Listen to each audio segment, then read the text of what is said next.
Tokrat tekma, kakršne najverjetneje niste pričakovali, na koncu ste jo dobro odnesli. Ja, res je, da sem mislil, da sem najdel idealnih 11, spočitih 11 po težki naporni tekmi v četrtek, po 120 minutah igre in po naporni vožnji. Celo noč smo se potovali, potem po tekmi celo, tako da se je danes pokazalo, da tako hitro niso mogli regenerirati in se spočiti igralci, kar se je tudi odražalo na današnji tekmi.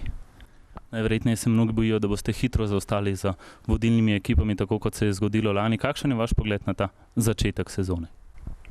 Začetek.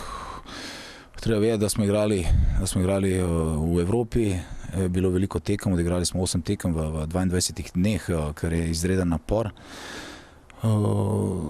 Šele začetek prvenstva je, tako da veliko točk je še v igri, tudi Maribor, če se že primerjamo z njimi, vemo, da ima tudi veliko tekem, ima seveda širši igralski kader, ki lahko več rotira kot mi. Torej zaenkrat nekega pritiska ni? Mislim, da ne, da Olimpija mora ostati v teh svojih tirnicah, kateri smo se začrtali, in porazi so sestavni del igre, tako da bodo prihajali in seveda tudi zmage, kar se nadejam, da jih bo tudi veliko. Hvala. Super, fantastična predstava, zmaga s 3-1, pravzaprav pa bi lahko dosegli še vsaj pol ducata zadetkov. Ja, moram pohvaliti fante, res odigrali spet eno zelo dobro tekmo. Ustvarili smo si res ogromno priložnosti, igrali nogomet, kar je najbolj pomembno, in normalno moramo tako nadaljevati.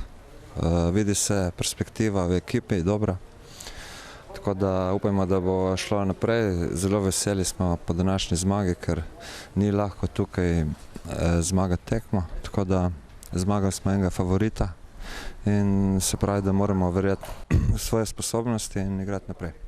Ne da iščemo jajce v dlaku oziroma dlako v jajcu, vendarle pa ste danes zapravili preveč priložnosti, ki se bržkone na naslednjih tekmah ne bodo pojavljali v takem velikem številu. Ja, zna biti, vendar če si ustvariš toliko priložnosti, pomeni, da imaš igro, da je nek koncept, kar je za mene najbolj pomembno.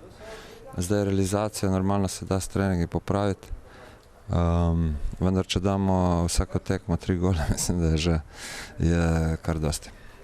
Videli smo na začetku, so igralci prišli s transparentom, uprava odstopi. Kakšno je vzdušje v slačilnici in kako je vzdržati vse skupaj? Ja, ni lahko motivirati fante v takem stanju.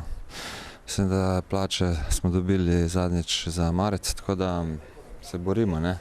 Upam, da odgovorni, ki so v Gorici, da razumejo, da je ta ekipa ima potencial, je poceni, in mislim, da fante zaslužijo plačilo za delo, ki ga opravljajo. In na tem se mora ena Nova Gorica zamisliti.